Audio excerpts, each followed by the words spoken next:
de relacionamento com as associações de pacientes, ela tem compromisso de buscar melhores serviços na saúde pública e privada. A gente atua também para colaborar com que as soluções estejam ao alcance de todos e, muitas vezes, para tentar transpor essas barreiras de acesso. Por isso que a gente faz ações de fortalecimento e engajamento através de apoios a projetos e capacitações, muitos dos quais alguns de vocês já tiveram o prazer de trabalhar conosco e a gente com vocês também. Ao longo de 2016, para vocês terem uma ideia, a gente deu um apoio logístico para grande parte das pessoas estarem aqui presentes em eventos como esses, fizemos workshops de políticas públicas, a gente teve vários eventos e recebemos, através do nosso edital, mais de 160 projetos de 88 associações de 18 estados brasileiros. Gente, isso é um poder transformador muito grande. E a gente tem muito empenho em poder trabalhar, porque a gente acredita que a participação social é uma estratégia muito importante para a construção da política da saúde. Então, agora eu vou chamar para falar aqui com vocês o nosso moderador, que vai dar um andamento, uma pessoa que vocês já devem conhecer muito, é o Luiz Fernando Correia, e a gente vai dar continuidade aqui ao nosso trabalho, e espero que vocês aproveitem bastante os temas que serão debatidos. Obrigada.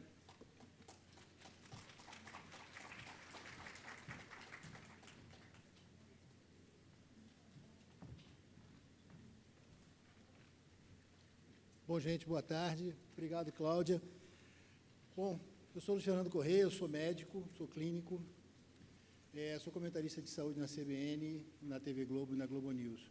E, além disso, eu tenho uma relação pessoal com a luta contra o câncer, porque, afinal de contas, perdi minha mãe para essa doença e meu pai também teve essa doença, embora não tenha falecido disso. E, bom, câncer é um desafio, a gente já está... Essa é uma coisa que está virando meio lugar comum falar sobre isso, mas uma coisa que me impactou muito esse ano foi ter assistido ao discurso do vice-presidente dos Estados Unidos, Joe Biden, na plenária da Sociedade Americana de Oncologia Clínica, que aconteceu, o congresso do ASCO, que aconteceu em junho. Então, a gente imagina o seguinte, o cara simplesmente, se a gente levar as contas, ele é o segundo cara mais poderoso do mundo. Afinal de contas, se não tiver o presidente, ele pode botar o dedo no botão e explodir o mundo inteiro. E esse cara se deu de cara com o desafio de ter um filho com câncer. E com todo esse poder que ele tem na mão, literalmente, ele estava com qualquer um de nós. Ou seja, ele esbarrou na dificuldade de que, com todo o acesso possível e imaginável, que todos nós podemos avaliar, que tenha um vice-presidente dos Estados Unidos, ele descobriu que não dá para ganhar do câncer do jeito que a gente está lutando. E lançou uma iniciativa nova, que é a Moonshot, mas que acho que traz o gancho que a gente precisa para andar para frente. Qual é esse gancho? A gente tem que ter um jeito novo de tentar ajudar a resolver o problema do combate do câncer. E esse jeito novo vem justamente de encontro a essa iniciativa da Roche, de a gente trazer a iniciativa do social, ou seja, a resposta tem que vir agora de fora. Ela não vai sair dentro da caixinha, né? Dentro dessa caixinha estão os médicos, os especialistas em câncer, todos os profissionais de saúde, o jeito antigo de tratar essa doença, que até hoje tem feito, e que teve muitos avanços fantásticos, mas a gente bateu no teto. E a gente está batendo com a cabeça no teto toda hora. Então, eu acho que está na hora de seguir nesse caminho novo, qual é? Trazer gente de fora da caixinha para pensar esse problema de um jeito diferente. E a sociedade, ou seja, vocês, na sociedade, existem capacidades, expertises e jeitos de fazer que a gente não conhece como médico, que a gente não está habituado a usar como médico. E as organizações sociais são, com certeza, um grande canal para isso. Então, essa é a ideia dessa iniciativa, essa é a ideia dessa conversa de hoje, de como é que a gente pode chamar a sociedade, vocês, como organizações sociais, serem catalisadores desse movimento, de trazer essas expertises, buscar essas ideias novas e trazer para dentro da luta contra o câncer. Então, esse é o mote da nossa conversa e é por aí que a gente vai. Para começar o painel, então, eu queria chamar o professor José Carlos Vaz, que vai falar sobre uma coisa muito importante. A gente vive falando que não tem número. Fala assim, a gente não tem número, a gente não sabe de nada. O número, e cadê o número? Aí, quando o governo não quer fazer uma coisa, diz que não tem número. Quando a gente não consegue responder, a gente fala, e a gente não tem número. E aí fica aquela coisa, aí a conversa de surdo. Então, Professor Zé Carlos Vaz, professor de Gestão e Políticas Públicas da USP, coordena o Grupo de Estudos em Tecnologia, Inovação e Gestão Pública. Está vinculado ao Observatório Interdisciplinar de Políticas Públicas.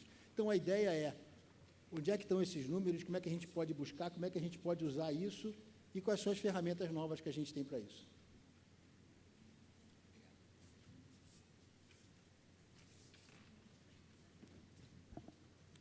Precisamos colocar a projeção.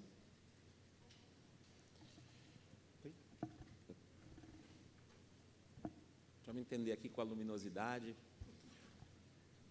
Bom dia ou boa tarde a todas e a todos. Obrigado pelo convite e pela oportunidade de estar aqui hoje com vocês. Eu não sou propriamente alguém que trabalhe ou que tenha formação na área de saúde, mas eu venho trabalhando já há mais de 20 anos com os pontos de interface entre as organizações da sociedade civil e os governos, pensando em quais são as melhores maneiras pelas quais a sociedade pode incidir na agenda dos governos, pode fazer com que as políticas públicas avancem para atender às reais demandas da sociedade e, ao mesmo tempo, possa controlar as ações públicas. Então, eu vou falar desse ponto de vista hoje, trazendo um olhar sobre a questão de dados e informações, como podem ser utilizados, e falando um pouco da tecnologia, como pode nos ajudar. E depois, meus colegas que me sucederão, talvez vão melhorar o nível da apresentação, porque eles vão trazer questões e experiências bastante concretas para ilustrar algumas ideias que eu quero mostrar a vocês. Bom, primeira coisa que eu queria dizer é que não existe democracia se não houver uma abertura do Estado à participação e ao controle social.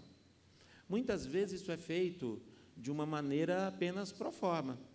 Eu posso juntar vocês aqui, fazer vocês opinarem sobre alguma coisa que é pouco relevante. Ou então, fazer vocês opinarem sobre alguma coisa, mas não usar a opinião de vocês para nada. Isso vai acontecer especialmente quando as organizações estiverem muito menos preparadas para interagir com o Estado.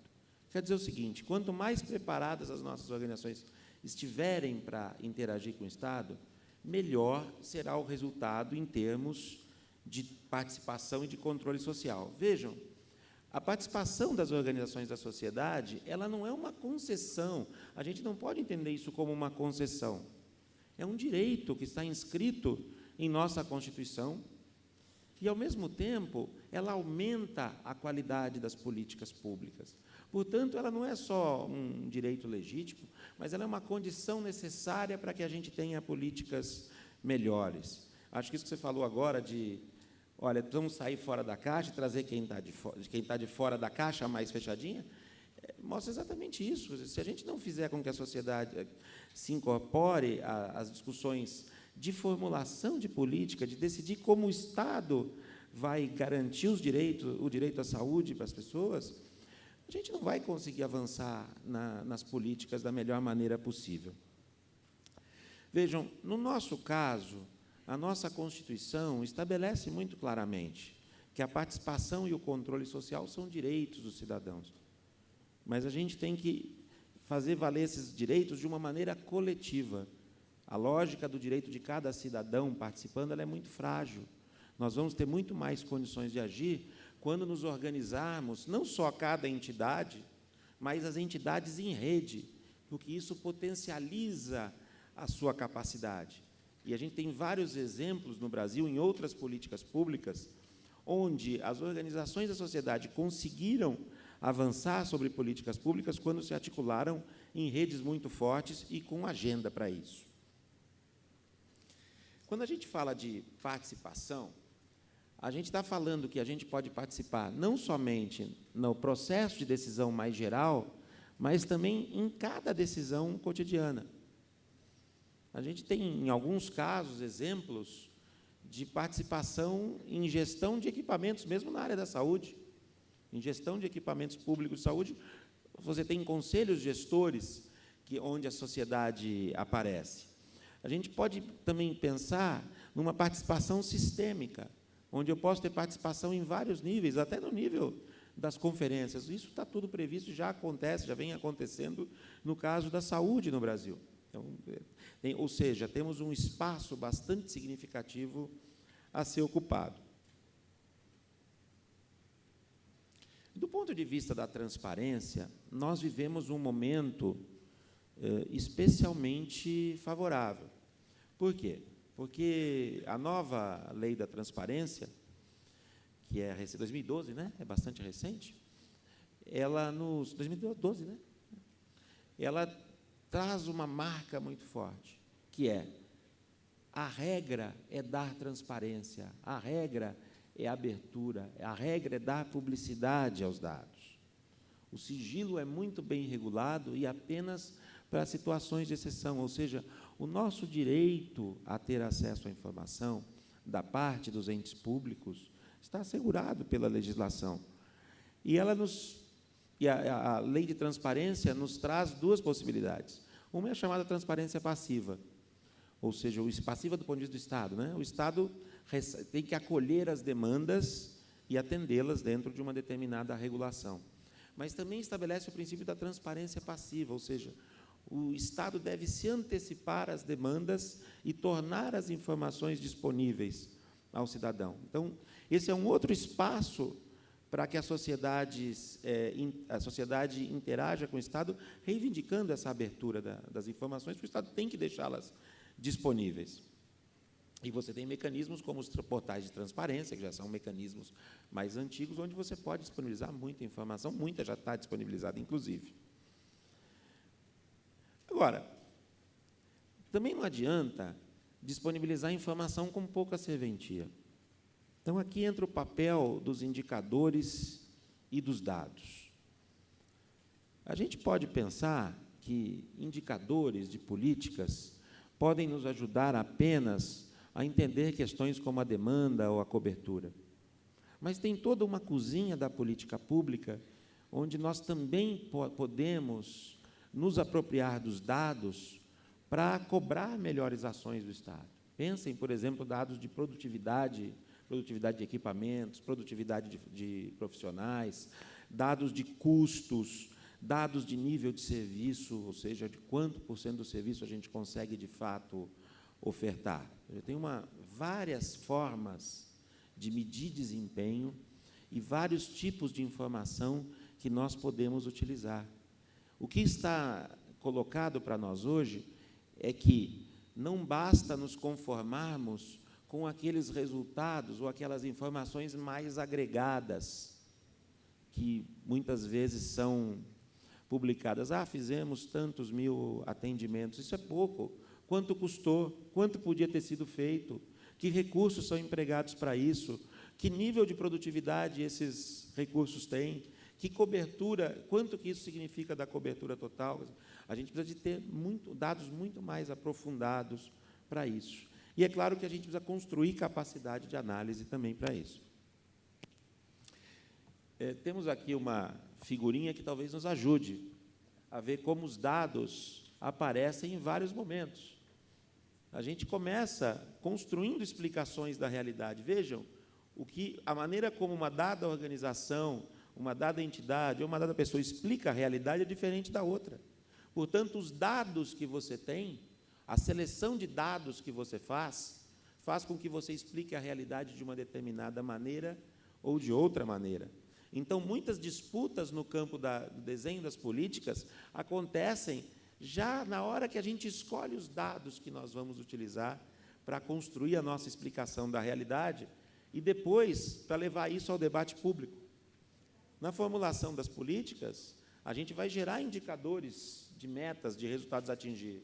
À medida que as políticas vão sendo implementadas, a gente pode olhar as metas operacionais, como está o desempenho, como os recursos estão sendo alocados. À medida que a gente vai fazendo a gestão e o monitoramento, a gente pode olhar o desempenho, o custo, a produtividade, a ociosidade de equipamentos, o nível de serviço ofertado. Por fim, na avaliação, a gente vai também trabalhar com indicadores sociais, demográficos, epidemiológicos. E, muitas vezes, a gente só consegue ter acesso a esses últimos. Agora, todos esses outros são muito úteis para que a gente possa intervir, inclusive, no cotidiano da política. Bom, O que isso vai ter a ver com tecnologia? Acontece que o contexto tecnológico que nós vivemos hoje é muito diferente do contexto tecnológico de 5 anos atrás, seguramente de 10 anos atrás. Hoje, muitos aqui, provavelmente a maioria aqui, tem um smartphone na mão, na bolsa, no bolso. A gente vive um contexto tecnológico em que a mobilidade, o acesso à rede, à internet, são parte do cotidiano, são onipresentes. Você, em tese, está o tempo todo conectado à internet através de um dispositivo que você carrega no seu bolso, como eu faço aqui com o meu. E esses dispositivos permitem que você interaja o tempo todo. Então, é diferente de como era no tempo do onça, quando você precisava chegar em sua casa, você falava, quando eu chegar em casa, você ligava para a pessoa ligava para você, eu te mandei um e-mail. Ah, tá bom, quando eu chegar em casa, eu vou ligar o meu computador e vou ver meu e-mail. A gente não faz mais isso. Está aqui, né? Nem manda e-mail mais, quase, hoje. Né? Manda um WhatsApp ali. Então, essa é uma primeira coisa. Uma segunda coisa é a ideia de computação em nuvem, ou seja, os dados não estão armazenados num computador específico e só quem tiver acesso direto a ele, físico, terá o acesso ao dado. O dado está em algum lugar. Pensem nas coisas que vocês têm salvas no Google, por exemplo. Se vocês usarem o Google Docs para escrever, ou coisa do gênero. Onde está salvo? Qual é o computador onde está salvo? A gente nem sabe. Mas eles são acessíveis em qualquer lugar. Uma outra coisa é que nós temos hoje uma capacidade para lidar com enormes volumes de dados, como não tínhamos há 10 anos atrás. Isso é o chamado Big Data. A gente tem condições de pegar volumes de dados inimagináveis e processá-los e entender as relações, fazer estatística com eles. A gente tem uma outra ideia também, que é a ideia de que os padrões são abertos e os sistemas são interoperáveis. O que eu quero dizer com isso? O dado de um sistema tem que conversar com o dado de outro, independente de quem sejam as pessoas que os fizeram. Eles têm que conversar entre si. Isso é muito fácil de fazer hoje. E, por fim, esse quadro permite que a gente tenha um desenvolvimento de aplicações tecnológicas descentralizado e colaborativo. Os dados estão aí, estão presentes. Se eu abro os dados e os padrões são abertos, ou seja, se a tecnologia conversa uma com a outra, o mesmo dado pode servir para várias entidades, várias organizações. Eu posso mobilizar pequenos grupos para desenvolver aplicativos específicos que vão conversar com aplicativos feitos por outros grupos. Ou seja, a gente superou um momento em que tudo dependia do Estado para a gente ter informação. Né? E aí vem a ideia dos dados abertos. Qual que é a ideia do dado aberto? O dado aberto a gente pode dizer que são os dados brutos publicados num formato que um outro computador pode ler. Ou seja, eu não preciso digitar de novo aquele dado que eu obtive de alguma maneira. Ele vem já num formato que eu coloco no meu computador e ele processa. Então, isso faz com que eu aumente a disponibilidade de informação, que eu possa cruzar as várias bases de dados. Eu posso cruzar uma informação da saúde com uma informação da educação, por exemplo, e descobrir relações importantes. E isso permite que várias organizações da sociedade, usando esses dados governamentais, esses dados abertos, possam produzir novos serviços informacionais ou novos serviços públicos, serviços que vão beneficiar diretamente milhares, milhões de pessoas, e daqui a pouco vocês vão ter exemplos sobre isso.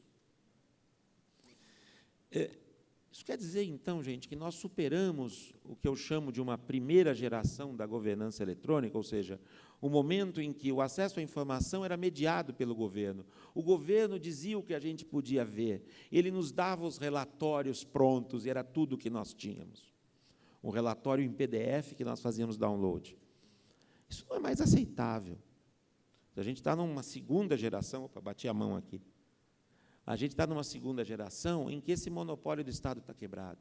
Agora a sociedade assume o protagonismo de pegar as informações que o Estado tem obrigação de disponibilizar em estado bruto e produzir novas aplicações. Né? A gente não tem mais que ficar esperando o Estado nos dar a informação exata que nós precisamos, nós a construímos. Isso cria novas perspectivas para nós, tanto em termos de instrumentos de consulta, e de participação, porque é muito mais fácil levantar a opinião das pessoas. Todo mundo tem um smartphone, é muito mais fácil levantar a opinião. Eu posso ter muito mais gente participando dos processos. Eu não preciso colocar todo mundo numa sala. Além disso, isso cria novas oportunidades também para o monitoramento e avaliação. Vejam, eu posso pensar, aplicativos de microavaliação. O usuário tem uma experiência numa unidade de saúde, em algum equipamento, ele imediatamente pode fazer uma avaliação e compartilhar essa avaliação com milhões de outras pessoas, sem necessariamente ter uma mediação do poder público. Eu posso ter processos coletivos de avaliação das políticas públicas e posso também monitorar o desempenho, gerar muito mais transparência a partir desse mecanismo de publicar os dados. Acho que isso nos traz alguns desafios, e, com isso, eu já encerro. O primeiro desafio é estimular iniciativas que envolvam Estado e sociedade a partir dos dados abertos, iniciativas colaborativas. Então, as nossas entidades podem se juntar, podem criar redes, podem dialogar com o Estado, obter dados, forçar a publicação de determinados dados e, a partir daí, desenvolver novos aplicativos para melhorar serviços. É o que a gente chama da coprodução de serviços. A partir dos dados, eu crio novos serviços. Esses dados podem ser dados que vêm do Estado, podem ser dados do meu atendimento, por exemplo, o atendimento que eu proporciono aos usuários dos serviços da minha entidade. À medida que eu posso agregar isso, eu posso gerar novos serviços. E também posso fazer coprodução de informações, porque cada um fragmentado vai ter uma capacidade muito pequena, mas, quando a gente se organiza em iniciativas maiores, em redes, a gente consegue produzir informação de muito melhor qualidade, que serve para todo mundo. Um outro desafio é essa articulação das entidades com a imprensa. O chamado jornalismo de dados é algo que tem crescido. Quer dizer, a partir dessa abertura de dados que é possível, os jornalistas, muitas vezes, podem ser nossos aliados na produção de análise, na produção de reflexões a partir disso.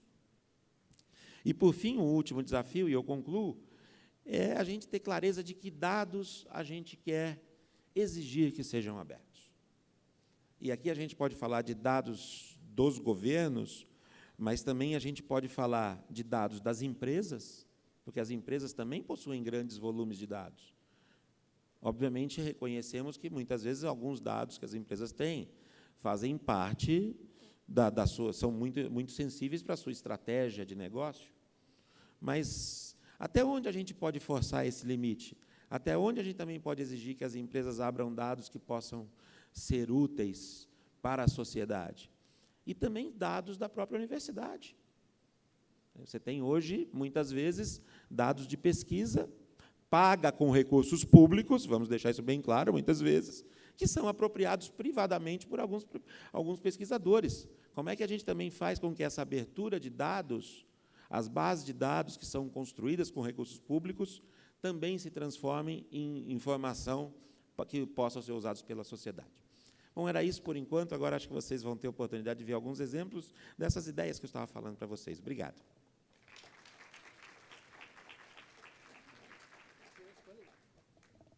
Bom, até em nome da transparência, né, que foi cobrado da gente, eu tinha esquecido de avisar.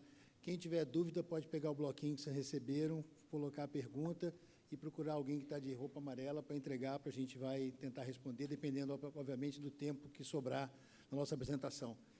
O professor Zé Carlos caminhou a gente para uma coisa nova, ou seja, nós estamos em novos tempos de comunicação, principalmente entre as pessoas. E, para isso, eu quero convidar o Tiago Rondon, que vai mostrar para a gente exemplos de como, nesses novos tempos de comunicação, e principalmente o uso dessa tecnologia de comunicação eletrônica, pode ser importante. Tiago é diretor executivo na startup Estúdio EOCOI e na empresa APP Cívico. Tem o objetivo de promover desenvolvimento e utilização de tecnologias para causas sociais, para gestores públicos, políticos e organizações sociais na América Latina. E é também coordenador dos gastos abertos da Open Knowledge Brasil, que tem como objetivo melhorar a participação cidadã e a prestação de contas para os municípios e o orçamento público. Tiago, como é que você pode ajudar a gente a entender isso tudo? Boa tarde a todos. Bom, Deixa eu só alinhar aqui como que está a apresentação. Já está no...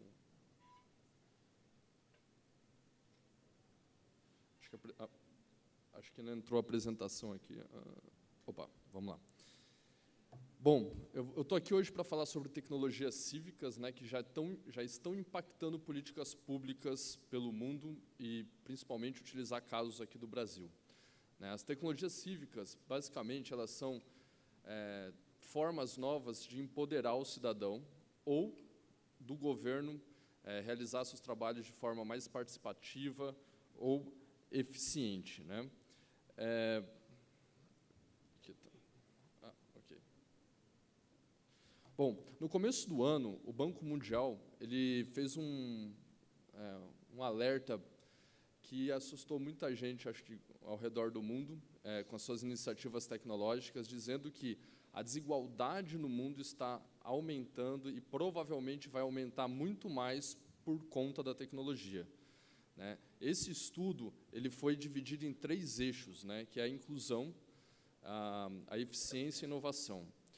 E dentro desse mapa, desse cenário, o que foi contemplado basicamente é que a tecnologia ela está virando, né, uma questão que é necessário que os governos trabalhem com políticas públicas e questões regulatórias.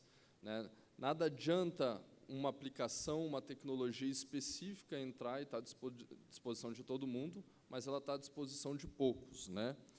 E o maior problema é que, como o professor Vaz colocou, a tecnologia e o acesso à internet, aos celulares, hoje ele está disponível para todos. Então, não tem como fugir dessa questão, né, de maneira geral.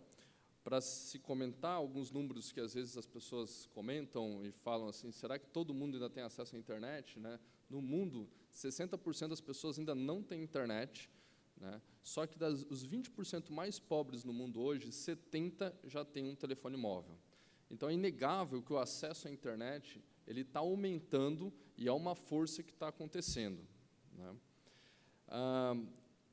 De maneira geral, esse gráfico realizado e esse fluxo pelo Banco Mundial e pela equipe deles comenta sobre as estratégias que são utilizadas de tecnologias digitais. Então, por exemplo, uma aplicação isolada para melhorar a saúde ou a transparência, ela dificilmente funciona de forma eficaz.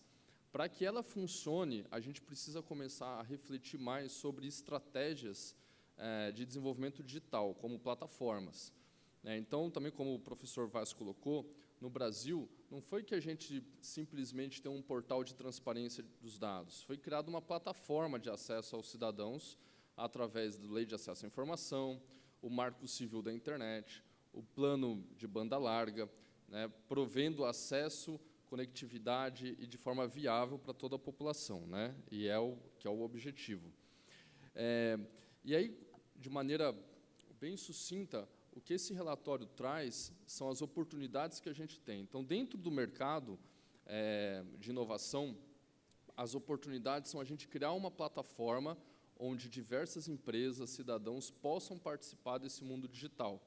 Os riscos é uma economia baseada sem concorrência, ou seja, a primeira empresa que adotar essa tecnologia e ela entrar num determinado mercado, ela simplesmente vai dominar esse mercado e isso não vai se tornar um bem comum e isso pode apresentar riscos.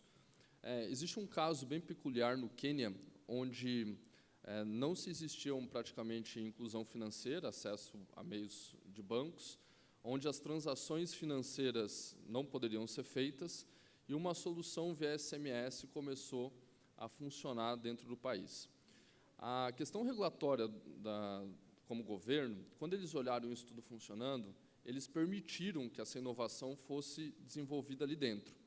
Mas, depois de 5 anos, eles criaram políticas públicas para que novas empresas entrassem dentro do mercado, para que a concorrência, de fato, aumentasse e o custo dessa tecnologia pudesse baixar de valor.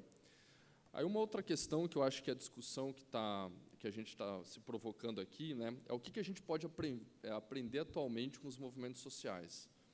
Esse ano também a Omidyar soltou um relatório muito interessante sobre os Estados Unidos, sobre como os movimentos sociais estão impactando as políticas públicas por lá.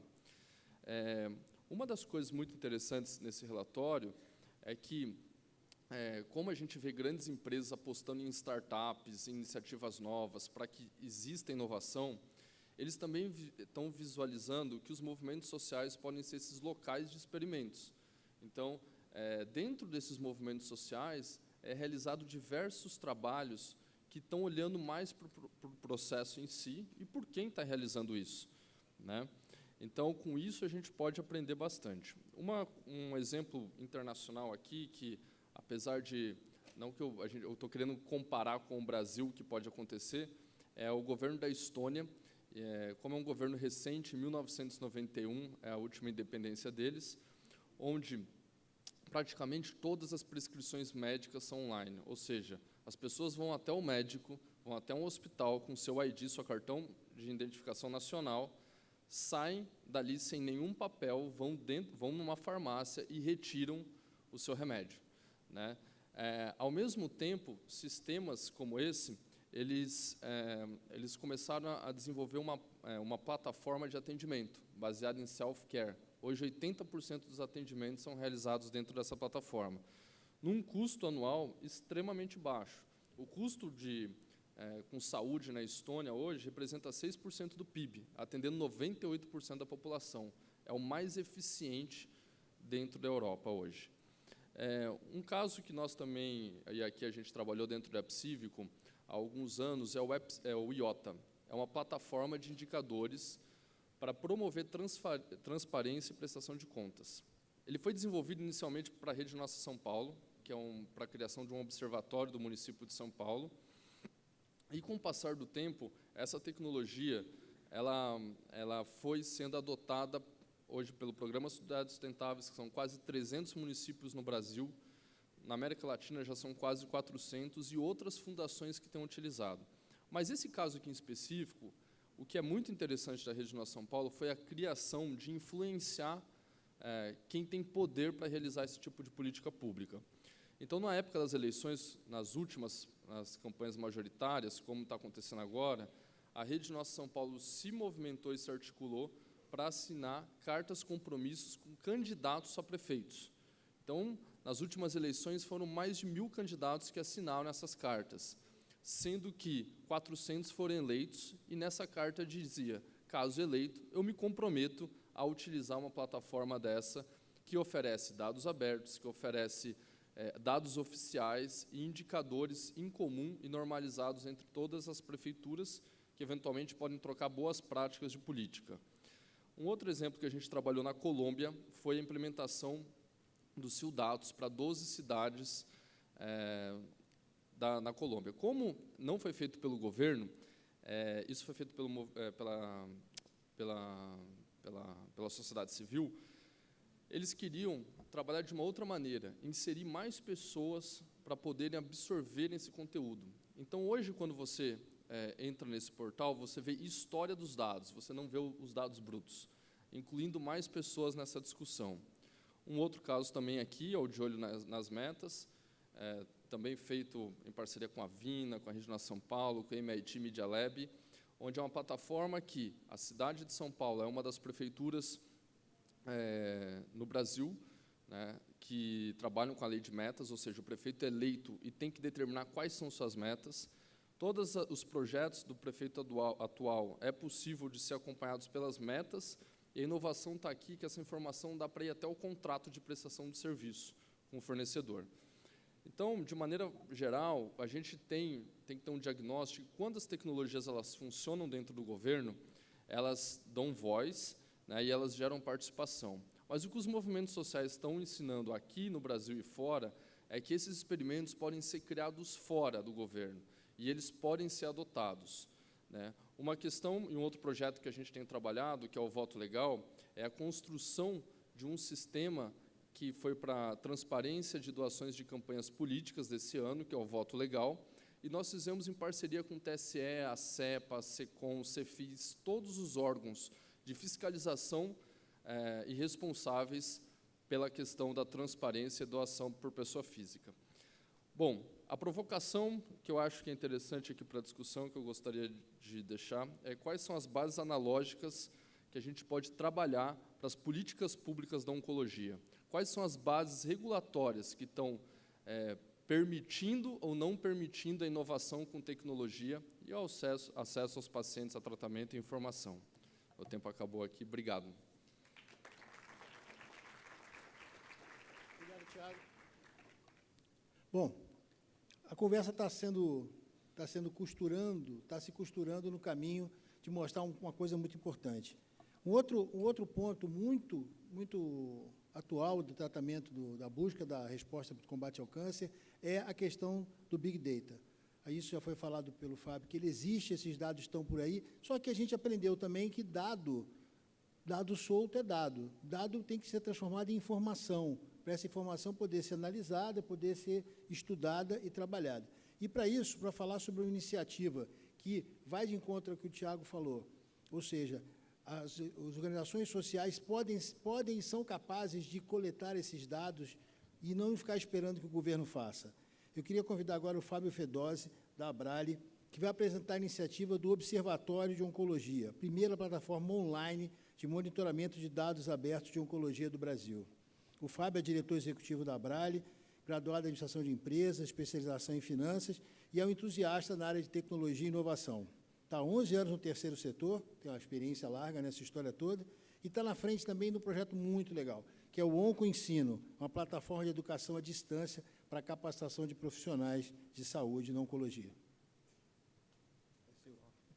Olha aí que legal. Tá bom, então, como o doutor disse, eu sou um administrador com especialização em finanças e talvez por isso eu tenha uma vocação para os números. Então, eu gosto muito dos dados, sou apaixonado pela causa e há um ano atrás a gente lançou, então, essa plataforma que se chama Observatório da Oncologia. Só uma breve apresentação aqui da Abrale. A gente tem a missão de mobilizar parceiros para que o melhor tratamento esteja disponível para todos os pacientes do Brasil.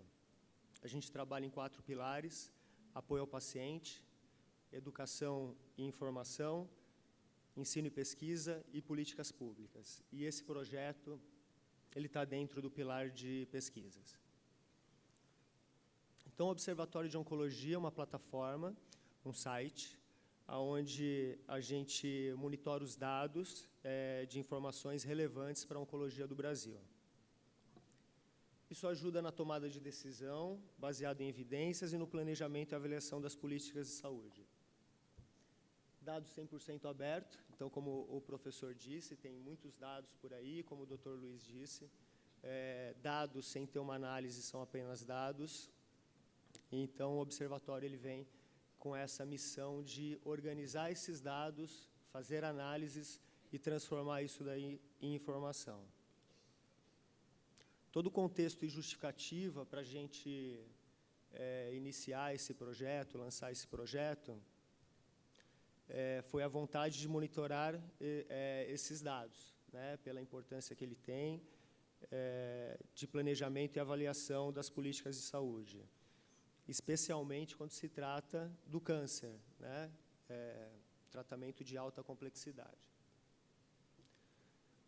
Então, embora esses dados estejam abertos, né, e estejam por aí em todos os lugares, a gente tem uma grande dificuldade de acessá-los, de organizá-los e também de análise, né? Hoje, talvez seja uma profissão muito nova, o analista de dados, né, o data science. Os nossos objetivos específicos: ampliar o acesso aos dados da saúde na área de oncologia, fomentar a utilização desses dados para a condução de pesquisas, reduzir a lacuna entre a evidência e a tomada de decisão e melhorar a eficiência das políticas dos programas de saúde. E, com isso, a gente vai contribuir para os sistemas de informação em saúde. As atividades dentro do Observatório de Oncologia começa pela coleta desses microdados, a compilação desses dados, então a gente identifica quais são os indicadores que a gente quer analisar dentro desses dados, análise e estruturação dessas informações, o compartilhamento dessas informações, tanto de forma pública como de forma privada. Então, no site do Observatório é onde a gente coloca esses dados, e a gente se compromete a fazer publicações periódicas. Uma coisa interessante de falar aqui, como o próprio professor disse, a gente está numa área de compartilhamento de dados e não ter o dado em PDF e simplesmente disponibilizar o relatório. Na nossa plataforma é possível você baixar esses dados e, a partir deles, você fazer novos estudos, né, cruzando novas informações, colaborando para que a gente tenha dados ainda mais preciosos do que daquele estudo que foi publicado. Eu vou falar aqui agora o exemplo de alguns estudos publicados. Então, o site tem essa carona, assim, né? Então, os estudos são publicados dessa forma, com um pequeno texto de análise desses dados e a gente utiliza o Tableau, que é uma ferramenta de BI para fazer essa publicação. E, com isso, você consegue fazer alguns filtros, fazendo análise da forma que você gostaria a partir daquele estudo. O que a gente descobriu? Eu vou colocar alguns exemplos aqui de uns estudos que a gente fez. Por meio de projeção estatística linear, hoje sabemos que a principal causa de morte são doenças do aparelho circulatório. A gente conseguiu fazer essa projeção e descobrir que, com o aumento da mortalidade pelo câncer, por conta dos hábitos, por conta do envelhecimento da sociedade como um todo, em 2029, o câncer vai ultrapassar, vai ser a principal causa de mortalidade, então, ultrapassando as causas pelas doenças do aparelho circulatório. Outro estudo interessante que a gente fez, em 2013, o governo publicou a portaria do PRONON, que é o Programa Nacional de Atenção ao Câncer. E, com isso, as empresas elas podem doar para entidades que submeterem os projetos por meio de lei de incentivo fiscal. Em 2014 e 2015, foram investidos 358 milhões nesses projetos. Foram 130 projetos aprovados, a sua grande maioria na área da assistência, então eram 3 frentes que você poderia publicar os seus projetos, submeter os seus projetos: assistência, formação, capacitação e pesquisa. O valor mais representativo foi na área de assistência, mas os valores médios na área de pesquisa por projeto eram os mais representativos, por volta de 3 milhões de reais.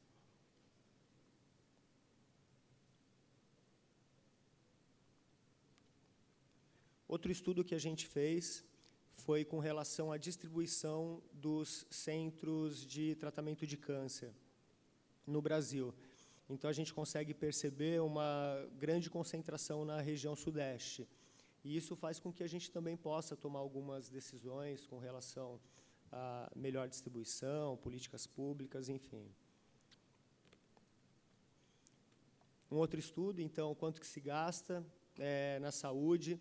E esse estudo ele é bem interessante, como eu disse, pelo Tableau você consegue colocar todos os filtros que você quiser. Então, aqui a gente dividiu por regiões, né? Então, região sudeste, sul e centro-oeste, enfim. Mas você pode fazer um comparativo por estado. Tá? Nesse estudo, a gente conseguiu perceber o aumento no investimento na saúde durante os anos, a partir do ano 2000. Nos gráficos de baixo, vocês conseguem perceber essa evolução. Esse valor é o que se gasta em saúde per capita em cada um dos estados por dia. Esse outro estudo é com relação à mortalidade por câncer em crianças e adolescentes. Cada uma dessas riscas também está dividido, né, por região do Brasil, e cada uma dessas riscas representam um tipo de câncer, né? Então, a linha vermelha são leucemias, que é o câncer mais prevalente em crianças e adolescentes. A linha laranja, cérebro e sistema nervoso central. E a linha verde, cartilagem e cânceres ósseos. Saiu uma matéria no Ministério da Saúde, publicado no site do Ministério da Saúde, dizendo que o Brasil teve uma redução com relação à mortalidade infantil por câncer. E a gente achou curiosa essa informação e foi pesquisar, para ver como que esses dados se comportavam separadamente. E dividimos por região. E, de fato, a gente consegue perceber uma curva ascendente na região sul e sudeste. Porém, na região norte, nordeste e centro-oeste, esses números estão aumentando. Então, isso faz com que a gente pense, por que no sudeste isso está diminuindo? Será que no nordeste o diagnóstico antigamente era menor? Será que o pessoal está tendo acesso ao tratamento adequado na região norte? Né? A gente não tirou nenhuma conclusão com isso, mas esse estudo leva a gente a poder pensar e se aprofundar um pouco mais no fato, e não olhar na notícia como um todo, né? O câncer, a mortalidade por câncer infantil está diminuindo no Brasil. Bom, o observatório teve alguma repercussão na mídia, né? Ele é uma criança ainda, tem apenas 1 ano. A gente já publicou 22 estudos lá na plataforma, mas alguns estudos já tiveram bastante acesso e a mídia publicou. Folha de São Paulo, Estado de São Paulo, enfim, grandes sites aí de referência. E esse é o nosso site, o Observatório de Oncologia. Todos podem acessar, é uma plataforma livre, colaborativa, então vocês podem baixar os dados e fazer novos estudos. A gente tem uma parceria com a IBM nesse projeto também. Não sei se as pessoas já conhecem o Watson Oncology. Ele é um sistema que faz análise de dados não estruturados. E até hoje, no observatório, o que a gente está fazendo é análise de dados estruturados. Então, a gente quer inovar, avançar ainda mais nessas análises. E é isso. Obrigado.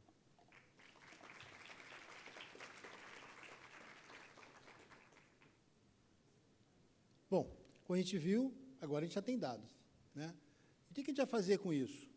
A ideia agora, eu vou ouvir Ana Marina Castro, que é coordenadora da área de Think Tank e Advocacy do Centro de Liderança Pública. É responsável por projetos como o Ranking de Competitividade dos Estados, Índice de Oportunidades de Educação Brasileira, que é assinado pelo mesmo autor do IDEB, que é ex-presidente do INEP. Então, a ideia, gente, é a gente aproveitar todas essas informações, todos esses dados que foram criados, essas análises, e transformar isso em política pública. Ana.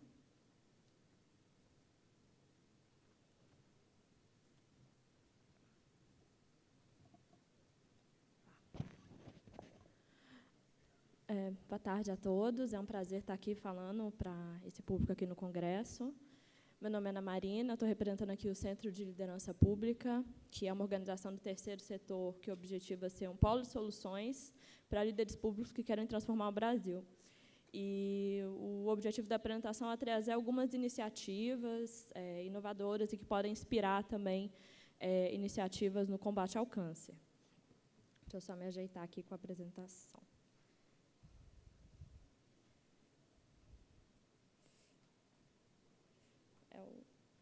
É o do meio mesmo? Ah, tá. Ótimo. Bem, então, antes de trazer as iniciativas propriamente, só vou trazer alguns pressupostos que são importantes, que a gente leva muito no nosso trabalho no Centro de Liderança Pública, mas que, quando a gente fala de construir a agenda em colaboração com o governo, são pressupostos importantes ter em mente também.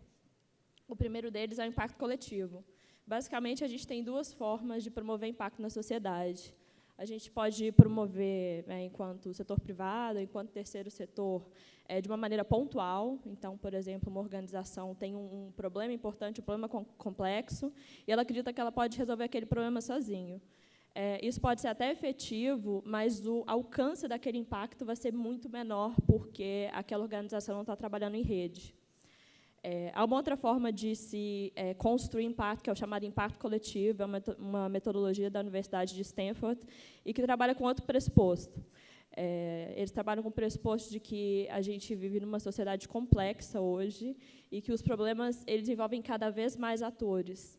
Então, é importante, quando a gente quer resolver um problema público ou um problema privado, mas assim, um problema da sociedade, que a gente trabalhe em conjunto com o setor privado, com o terceiro setor e com o governo para construir uma solução efetiva, porque se a gente faz uma busca assim, de uma solução em conjunto, como, por exemplo, o caso da Rede Nossa São Paulo, a gente vê que tem organizações ali do terceiro setor privado e público, todas querendo trazer a agenda da sustentabilidade para a cidade, mas que juntas, acompanhando metas e estabelecendo indicadores para o poder público, elas conseguem um alcance maior e elas conseguem uma força de coalizão maior para construir políticas de impacto.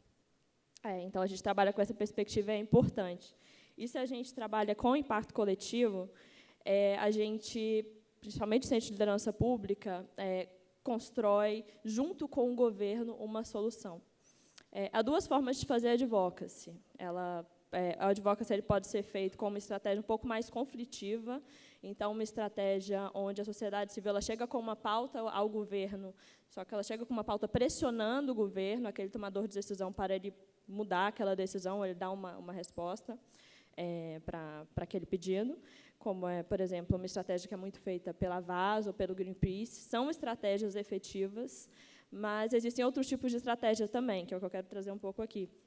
O outro tipo de estratégia é uma estratégia de ganha-ganha. Então, é importante levar para o poder público, mas de uma maneira um pouco mais aberta, negocial, buscando um consenso, para que um problema seja resolvido.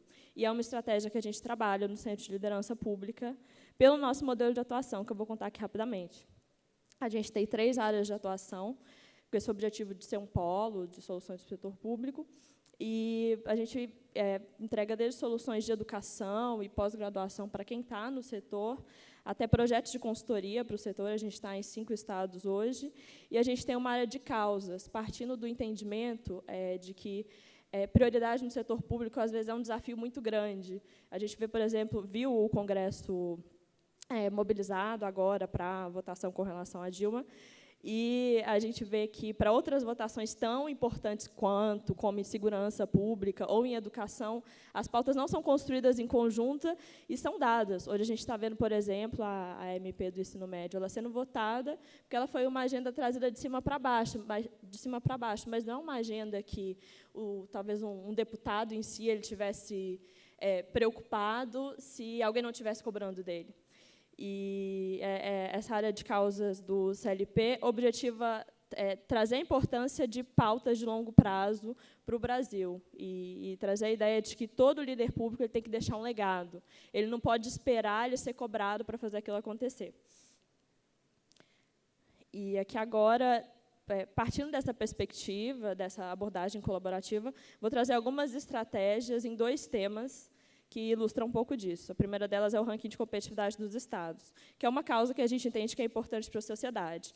Se a gente pensa que competitividade é a capacidade do Estado de entregar bons serviços públicos, isso impacta diretamente no nosso dia a dia enquanto cidadãos, é um olhar que é importante para a gente, é importante, ao mesmo tempo, que o governo tenha a capacidade de fazer essa entrega de políticas públicas dessa forma.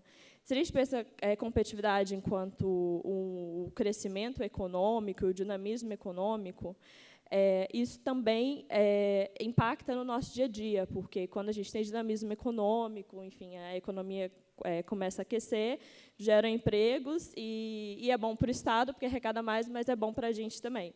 Então, entender a competitividade era um tema muito importante. A partir de 2011, a gente entendeu que poderíamos trazer esse tema, junto com as organizações que estão aí, Bovespa, Economist e a consultoria Tendências, como um tema importante para a agenda. E eu queria colocar um pouco, o professor falou aqui sobre indicadores. Os indicadores eles são importantes porque eles eles ajudam a quantificar metas e eles transformam dados em informações interpretáveis.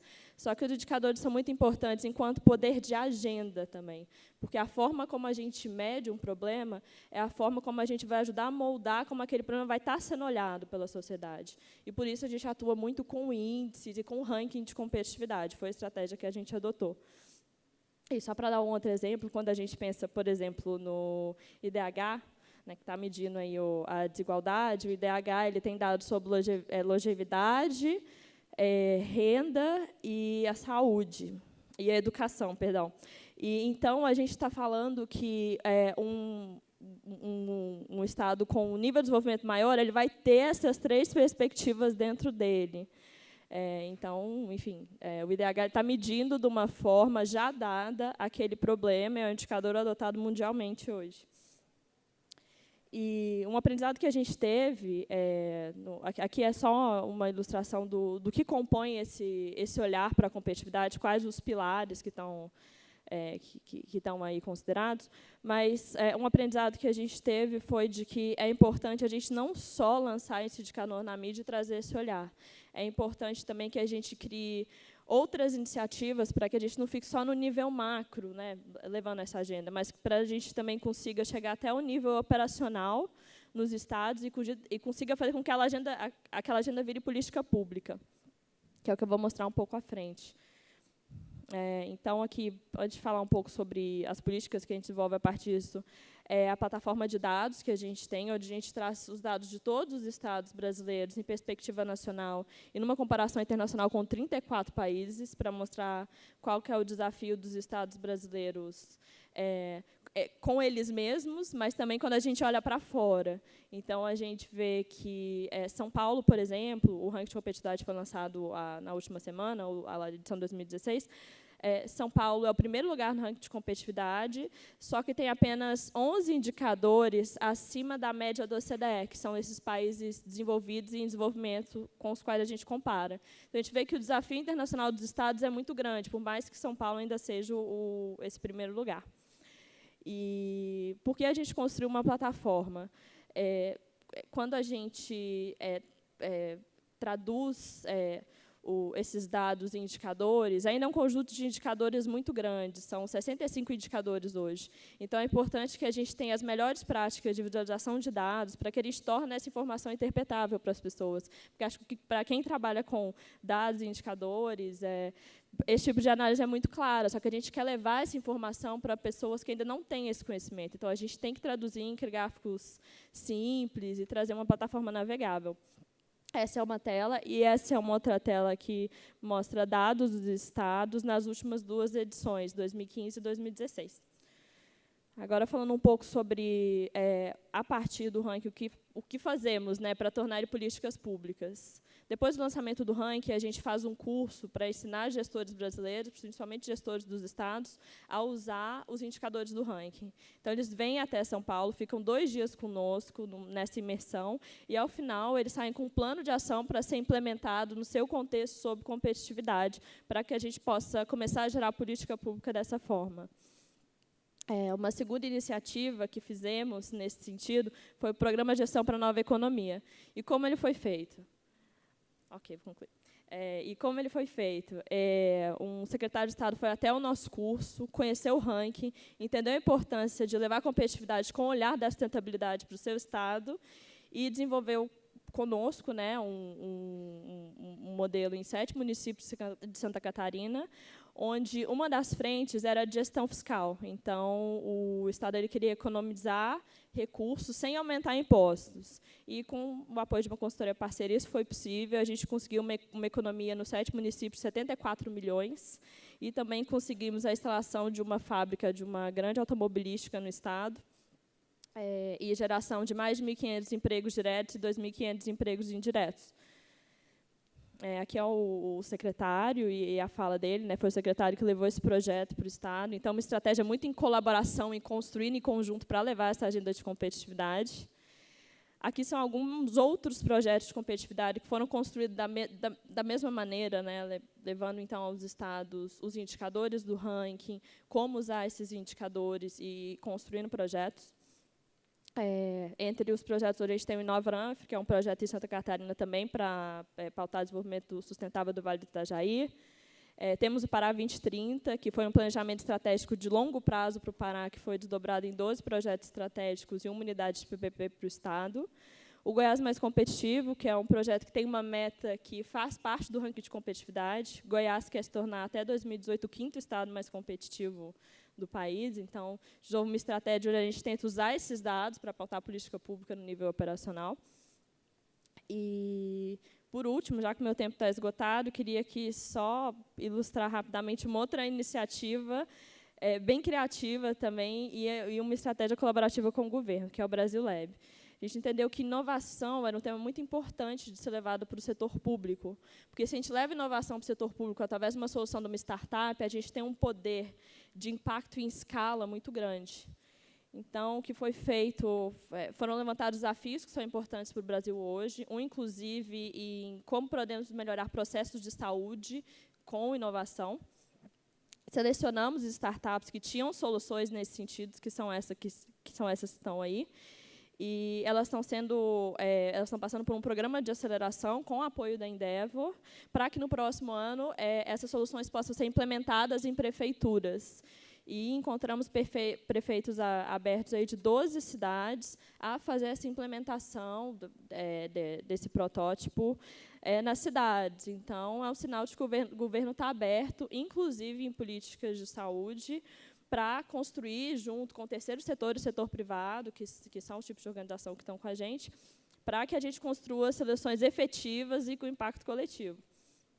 Então, aqui são algumas outras iniciativas onde a gente também trabalha com essa lógica da colaboração.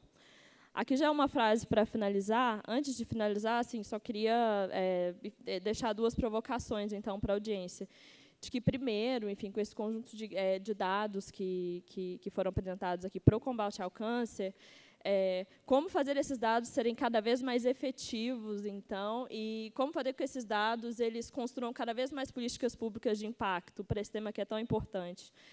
E a segunda reflexão que eu queria fazer, até um pouco a partir do desafio de inovação, por que não trabalhar com a inovação de processos para o combate ao câncer também? Por que isso não pode ser um tipo de iniciativa que seja trabalhada pelo movimento para construção de melhores soluções? Acho que isso também, enfim, seria possível. Então, aqui, 2 iniciativas nesse sentido para inspirá-los. E essa frase aí do Ronald Reagan fala um pouco sobre liderança, mas também fala sobre colaboração, porque um bom líder ele empodera o outro.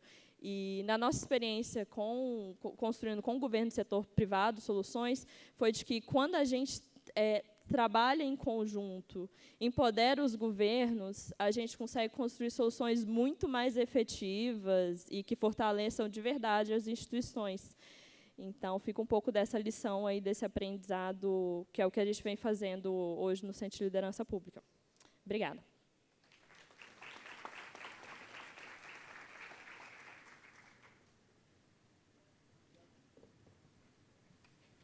Obrigado, Ana. Bom, primeira coisa é lembrar que estamos aguardando as perguntas, o pessoal passar por escrito para as pessoas que estão de amarelo no coisa. Já chegou uma aqui que eu acho que é importante. A gente falou sobre todas essas possibilidades, enfim, as novidades, mas os gargalos existem e são complicados, né? Então, vou passar a primeira pergunta aqui para todos da mesa, mas primeiro para o professor. Seguinte: a política de proteção social, seguridade social, previdência, assistência social e saúde não trabalham articuladas, isso é uma verdade, impactando assim as micropolíticas. Nesse caso, qual o caminho tecnológico? Como articular essas ações de cima para baixo, de baixo para cima? Isso eu vou acrescentar talvez a maior barreira de todas, quer dizer, a interoperabilidade desses sistemas não existe na prática. Como é que a gente passa por cima disso? Ou constrói de novo, né? Bem, desculpe. Vamos falar um pouco mais do ponto de vista tecnológico, okay? Mas só para lembrar, né, nos últimos anos, desse período pós-democratização do Brasil, dos anos 80, e especialmente nos anos mais recentes, a gente teve uma série de iniciativas de construção de novos arranjos institucionais para políticas públicas. O que eu estou falando? Você criar mecanismos de coordenação entre diversas políticas, mecanismos de troca de informação, mecanismos de planejamento em que você junta gente de várias políticas. Então, a gente teve um desenvolvimento de uma certa tecnologia social disso no Brasil, que, em alguns casos, andou mais e, em outros, menos. E, é claro, isso não resolve o problema que foi colocado, a integração dessas políticas, mas a gente tem hoje, dentro da burocracia pública brasileira, especialmente no nível federal, uma certa capacitação para ampliar a integração de políticas. Do ponto de vista tecnológico, eu acho que você pegou num ponto central, que é a interoperabilidade dos sistemas. O que são sistemas interoperáveis? São sistemas que permitem uma troca muito fácil de informação entre outros, ou que, eventualmente, compartilham as mesmas bases de dados. O que acontece? Boa parte dos sistemas de informação que nós temos são chamados sistemas legados. O sistema legado é, para a tecnologia de informação, o que o Fusca é para a indústria automobilística. Então, tem gente que tem lá o seu Fusquinha antigo e ele funciona, anda, leva ele de um lugar para o outro, não quebra muito, é antigo, mas está lá, está funcionando. E aí a pessoa fala, puxa vida, o meu Fusca está andando bem, para que eu vou trocar por um outro que custa muito caro? Eu não tenho dinheiro para comprar um novo. Vou ficar com o meu Fusquinha mesmo. Esses sistemas legados, sistemas antigos, têm essa propriedade. Alguns sistemas que nós temos no Brasil têm mais de 30 anos, alguns sistemas de informação. Se pegar, por exemplo, o CIAF, né, que faz a gestão econômico-financeira do Banco Federal, ele é um sistema dos anos 80. Ele já foi remendado um monte de vezes. Fazer um novo vai levar alguns anos. Então, o problema de você reconstruir sistemas desses antigos é que é muito caro e você tem algo que já está funcionando e leva tempo. Então, esse é um desafio que vai sendo gradativamente vencido. Como é que ele vai sendo vencido? À medida que chega alguns momentos em que a gente precisa criar novos sistemas mesmo e substituir aqueles, e também porque você começa a criar camadas de interoperabilidade que permitem que um sistema extraia informação de outros. Isso tem dificuldades, em alguns casos tem dificuldades técnicas, outras vezes leva muito tempo. Para onde que a gente pode apontar? Olhando para o futuro, não é mais admissível que o poder público construa sistemas de informação que não sejam capazes de serem interoperáveis com outros sistemas. Isso não é mais admissível. E isso significa que a gente tem que ter arquiteturas de sistema de informação que gerem padrões abertos, ou seja, qualquer sistema, você pode construir na tecnologia que você quiser, mas ele precisa conversar com as outras, ele precisa ter padrões de codificação e transmissão dos dados que permitam que todos falem a mesma língua. Isso, às vezes, enfrenta barreiras tecnológicas criadas pelos próprios fornecedores de tecnologia, que fica cada um tentando proteger o seu nicho, o seu mercado. E como nós não temos a menor capacidade na sociedade brasileira de fiscalizar os gastos públicos em tecnologia, a gente não consegue olhar para essas decisões que vão influenciar nas outras políticas públicas. Então, talvez uma recomendação que eu deixaria, de baixo para cima, que a pessoa colocou, nós precisamos olhar também como que as informações são produzidas, são armazenadas, como que os sistemas de informações que o poder público utiliza tratam a interoperabilidade desses sistemas. Acho que isso é algo central.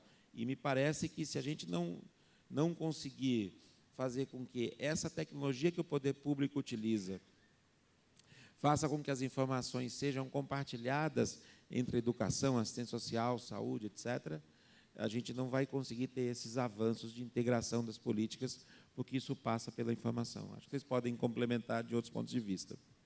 Eu acho que eu queria fazer uma provocação aqui já para o Fábio, dizendo o seguinte: se a gente não tem esse dado interoperável a partir do governo, de cara, como é que a gente pode, por exemplo, a gente não pode pensar, por exemplo, no observatório e o app do Tiago passarem a ser as fontes de dados, ou seja, a sociedade passar a alimentar novas bases de dados que até podem, depois, um dia, falar com as bases tradicionais. O que vocês acham disso? Pois é, né? Então, acho que, primeiro de tudo, o diálogo, né? E a vontade de se fazer. Acho que, a partir daí, consegue-se chegar a algumas informações mais relevantes. De baixo para cima, né? Funciona bastante. Acho que é isso que a gente está fazendo. Né? Então, os dados estão aí. Hoje, o Observatório pesquisa em 7 bases de dados diferentes. Precisa validar e organizar esses dados e, às vezes, decodificar para poder fazer com que uma se converse com a outra. Por que a gente já não tem isso pronto? Por que isso já não está tão facilmente acessível? Né? Os dados abertos são acessíveis, mas não é uma coisa tão simples assim.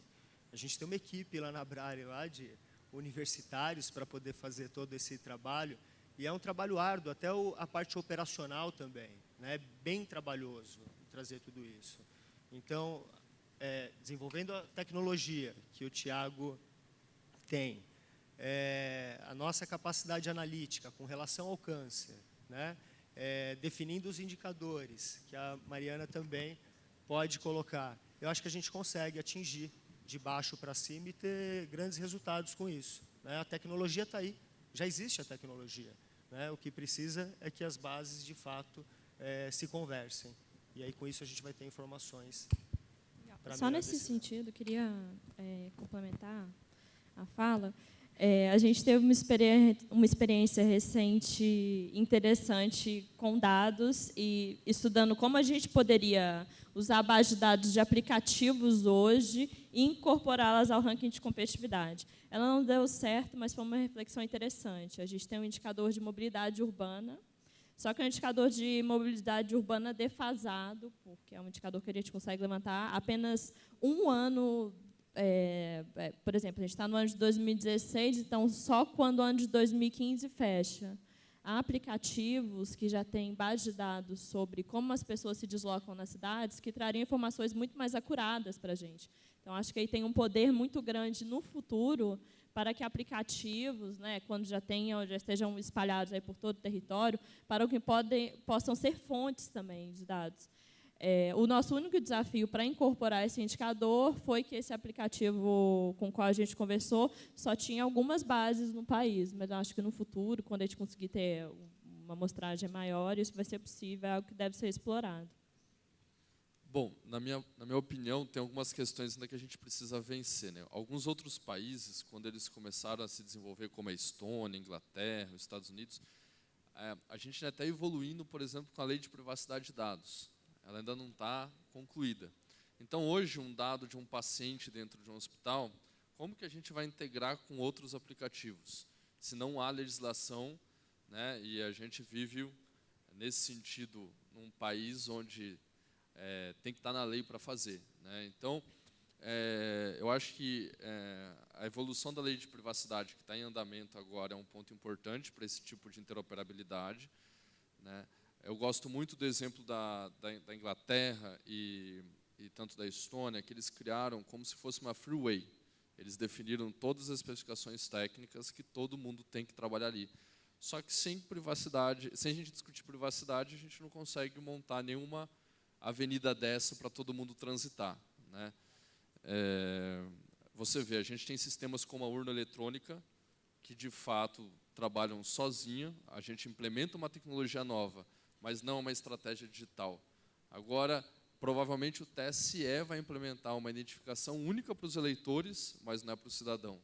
Então, enquanto a gente estiver trabalhando de forma isolada, sem uma estratégia digital como governo, acho muito difícil que algo aconteça. Bom, gente, a gente está em cima do horário. Infelizmente, essa conversa ia dar para conversar até sabe Deus quando, né? Mas a gente conseguiu, acho que, mostrar para vocês que tem muita ideia, tem muita inovação dentro da sociedade. A sociedade tem expertises, ou seja, especialidades de outras pessoas. Estamos vendo aqui, que eu brinco, porque onde é que a gente ia pensar que num congresso que fala sobre câncer, eu ia ter administradores, pessoas ligadas à área de tecnologia, professores ligados a políticas públicas, alguém que faz advocacia, que corre atrás de lideranças públicas, falando num congresso de câncer. Eu acho que, cada vez mais, a gente tem que buscar isso, a sociedade tem que se mobilizar, e volto a dizer, a fonte dessa informação, a fonte dessa expertise são vocês, ou seja, as organizações sociais são capazes de descobrir as necessidades, porque vocês vivem o dia a dia, e trazer ideias através de pessoas que estão no grupo de vocês. Eu queria agradecer a presença dos palestrantes na mesa e, principalmente, agradecer a presença de vocês, e tenho que declarar encerrada a sessão.